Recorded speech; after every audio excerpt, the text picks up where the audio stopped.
So everyone always asks, how do I travel with my jewelry?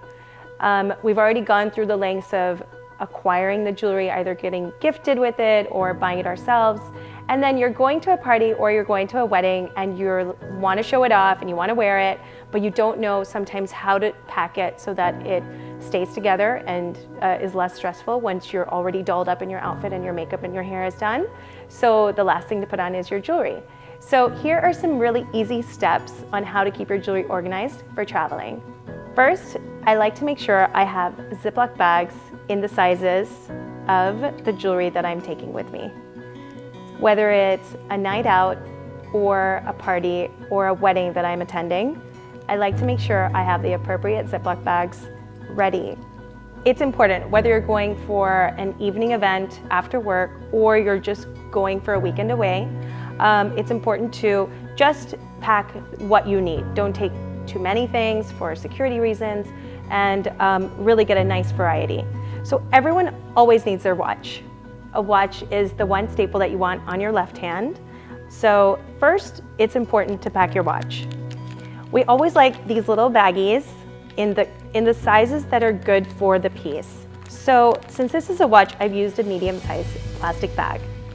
I don't like to keep anything else in it, and I like them to be clear so that I know what's inside. The next thing is to slowly go through your tray and see what else there is. Earrings, for example, solitaires, which are great from day to evening, I like to pack them separately. I have these little tiny bags, and I like to pack each one on its own. So one earring will go in here, and the other one will go in the same size baggie, but in a different one. Once you've packed those two separately, I like to put them in one bigger bag so that you keep your pairs together. They don't get mixed up with your other earrings.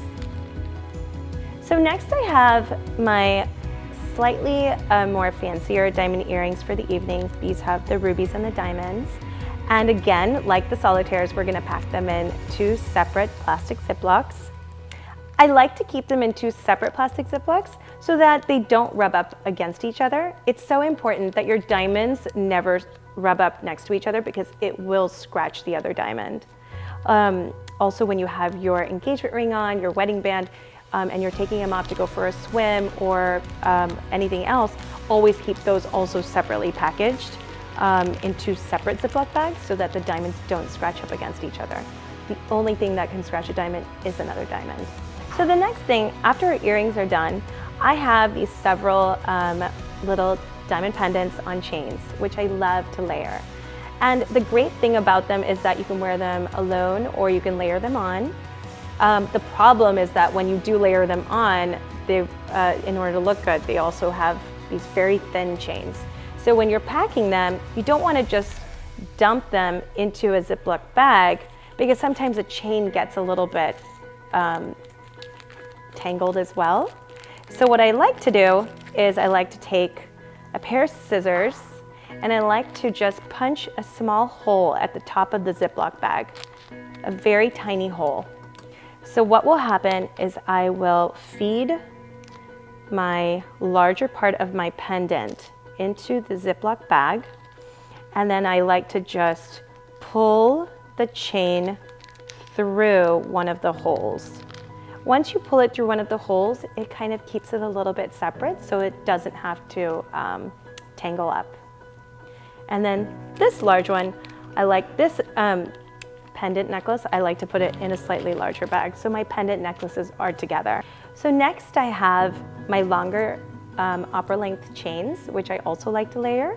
They don't have any pendants on them, but I would pack them in the same manner that I packed my pendant necklaces. So again, you take your scissors, punch the hole, and pack it the same way. This doesn't have a heavier section, so you can just put either end in and then pull it through so that a little bit hangs out. I put it in the same bag as my pendant necklaces because I still like to layer them. My bracelets, any sort of a tennis bracelet can also be put into small baggies. I would always put it in the size that fits the plastic bag. You don't want to circulate them too much inside. I think just double like how we have it right here, is perfect for a classic 7-inch tennis bracelet. And I would put that there. Then I have my slightly more fine jewelry pieces, which I want to make sure that they do not bend or get harmed in any way while traveling. Now, this is a 22 karat gold ring that was given to me by my grandmother, so it's very special, and I like to travel with it only on special occasions. But I also want to travel with it and make use of it and not stick it in the bank and keep it there forever.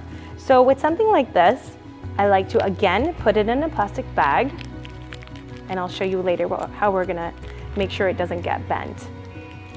And I have my cuff, which is really great for, again, day to evening, depending on the occasion. And I put that in a slightly larger Ziploc bag. And one that fits it. You wanna make sure that the width and the length all match the size of the plastic bag that you are putting it in. Now that we have all of our jewelry in the plastic bags, as you'll see, I want to make sure that it doesn't get harmed in any way while traveling. So I usually like to use things that are in the house already. I love to use things with a zipper on them because at least they're secure and there's very little risk of it falling out. This is actually an old sunglass case. So I like to keep the polishing cloth in there already so that it's nice to just polish up my jewelry with. So we are going to go ahead and put these pendant necklaces in. We're going to put the bracelet. We're going to put the solitaire earrings and my slightly fancier diamond earrings. And I like to keep those together in this.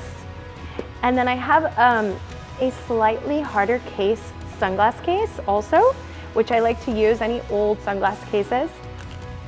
And I like to put these harder items, the ones that I really don't want to make sure that they're not bending, into these. So I put it into this, it keeps its shape, and it also is one of those hard closers, so you'll hear that, so that it's harder for it to open up again. The last thing that I like to do is you have these two pouches. So in order to make sure that all your jewelry is concise and in one place, since you have two separate pouches, is I like to put it in one larger Ziploc. So this one is great for feeding both of these in here. It's actually my makeup bag, so I could even stuff some of my lipsticks in here. You can mix them in. You don't have to keep only jewelry inside of the pouch. When you're traveling, it's nice to kind of keep it mixed up a little bit so that it doesn't just look like a jewelry pouch.